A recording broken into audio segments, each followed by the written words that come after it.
Hello guys, നമ്മളെ part 3 വീഡിയോയിലേക്ക് എല്ലാവർക്കും സ്വാഗതം. നമ്മൾ പിന്നെ എവിടെയെങ്കിലും പോയി കഴിഞ്ഞാൽ ചന്തയിലൊക്കെ പോയി കഴിഞ്ഞാൽ എന്തെങ്കിലും സാധനങ്ങൾ വാങ്ങുന്ന പതിവാണല്ലോ. അപ്പം ഞാൻ വളമൊക്കെ ഇട്ട് നോക്കിയിട്ട് വാങ്ങി. അപ്പോൾ കുറച്ച് കാര്യങ്ങളൊക്കെ വാങ്ങിയിട്ടുണ്ടായിരുന്നു.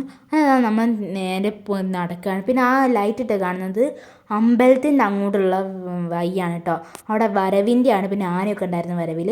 പിന്നെ എന്താ പറയുക, ലൈറ്റും കാര്യങ്ങളൊക്കെ ഉണ്ടായിരുന്നു. പിന്നെ ഇത് ശിവക്ഷേത്രമാണ്. ശിവൻ്റെയും പാർവതീൻ്റെയും ലൈറ്റൊക്കെ ഇട്ടുള്ള പ്രതിമ ഉണ്ടായിരുന്നു. പിന്നെ ഗാനമേളയും കാര്യങ്ങളൊക്കെ ഉണ്ടായിരുന്നു. പിന്നെ ഈ കാണുന്ന ആൾക്കാരെ നിങ്ങൾ നോക്കേണ്ട കേസ് കുറച്ചും കൂടി ഇങ്ങനെ നല്ല ആൾക്കാരായിരിക്കും. പിന്നെ നമ്മൾ കോളിഫ്ലവർ പൊരിച്ച് വാങ്ങിയിട്ടുണ്ടായിരുന്നു. അത് നല്ല ചൂടായിരുന്നു കേസ്. എൻ്റെ നാവ് വരെ പൊള്ളിപ്പോയി. അത് പൊള്ളി കാരണം വായ പൊത്തിച്ച് തിന്നുന്നതാണ് കാണുന്നത്. ആ പൊള്ളിയത് മാറ്റി നമ്മൾ ഐസ്ക്രീം മേടിച്ച് തിന്നു. അങ്ങനെയാണ് നമ്മൾ തിരിച്ചു പോയിരുന്നു. പിന്നെ ആ കാണുന്നത് ശിവൻ എന്നൊക്കെ കേസ് കൃഷ്ണൻ്റെയും ബുദ്ധൻ്റെയും ആനേൻ്റെയും ഒക്കെ പ്രതിമകളാണ്. അതൊക്കെ ഇങ്ങനെ നിരത്തി വെച്ച് കാണാൻ നല്ല അടിപൊളിയായിരുന്നു. ചെറിയ ചെറിയ ആനകളിലൊക്കെ. അങ്ങനെ ഞാൻ അമ്പലത്തിൻ്റെ പേര് പറഞ്ഞില്ലല്ലോ. കൂറ്റഞ്ചേരി ശിവക്ഷേത്രം എന്നാണ് അമ്പലത്തിൻ്റെ പേര്. നിങ്ങൾ ആരെങ്കിലും ഈ ക്ഷേത്രത്തിൽ വന്നിട്ടുണ്ടെങ്കിൽ താഴെ കമൻറ്റ് ചെയ്യുക. നമ്മൾ അതൊക്കെ കണ്ട് നേരെ തിരിച്ച് നടക്കുകയാണ്. പിന്നെ നമ്മൾ തിരിച്ച് പോകുന്ന വഴിക്ക് നമ്മളെന്തെങ്കിലും വാങ്ങുമെന്ന് പറഞ്ഞിരുന്നല്ലോ.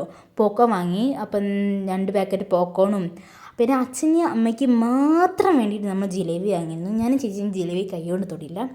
അപ്പോൾ ജിലേബി എനിക്കിഷ്ടമല്ല കേട്ടോ. പിന്നെ അത് കഴിഞ്ഞാൽ നമ്മൾ നേരെ തിരിച്ച് ഓട്ടോയിലാണ് പോയി. അപ്പോൾ ഇതോടുകൂടി നമ്മൾ കൂറ്റഞ്ചേരിത്തെ വരവിൻ്റെ